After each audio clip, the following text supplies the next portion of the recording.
మనిషి శరీరాన్ని పరిశీలించుకోవడం సాధ్యం కాదండి. శరీర శాస్త్రం మనకేం తెలియదు. వైద్యులు చెబితే లోపల 72,000 నాడులు ఉన్నాయి. ఏ నాడు ఎలా పనిచేస్తుందో ఎవరికి తెలుసండి, వాళ్ళకి తెలియడమే కష్టం. మనోనిర్మాణానికి ఎవరు అవసరం మనకే తెలుస్తుంది. మన లోపలికి మనమే కళ్ళు మూసుకుని లోపలికి దృష్టి పెడితే నీ మనస్సు నీకు ప్రతి క్షణం అర్థమవుతూనే ఉంది.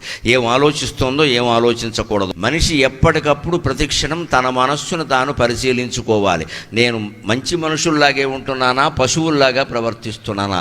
ఇది అతనికి లేదా ఆమెకు మాత్రమే తెలిసే విషయం. పక్క వాళ్ళకు కూడా తెలియదు. భార్యకి భర్తకి కూడా తెలియదు. ఎవరి మటుకు వాళ్ళే ఆలోచించుకోవాలి. ఎవడు తన మనస్సును నిత్యం పర్యవేక్షణ చేసి దాన్ని అదుపులో పెట్టుకుంటాడో వాడు చెయ్యమన్నా తప్పు పని చెయ్యడు. వాడు తెలిసిపోతుంది కదా, ఎందుకు చేస్తాడు? చేస్తే ఓసారి అయింది, అనుభవించాడు, అప్పుడైనా తెలిసింది, ఇంకా చెయ్యడు. ఆ పని చేయకుండా మనం ఏం చేస్తూ ఉంటామంటే వారు కారణం వీరు కారణం అని చెప్పి మొత్తం తోసేస్తాం. మనం ఈ జన్మకు తెలియని వ్యవహారం కాదు. మనం అనుకున్నది నెగ్గాలే, దానికి అనుగుణంగా ఎదుటి వాళ్ళందరూ మారిపోరు. దీన్ని అహంకారం అంటారు. నీకు అనుకూలంగా అందరూ నువ్వే మారరాదా?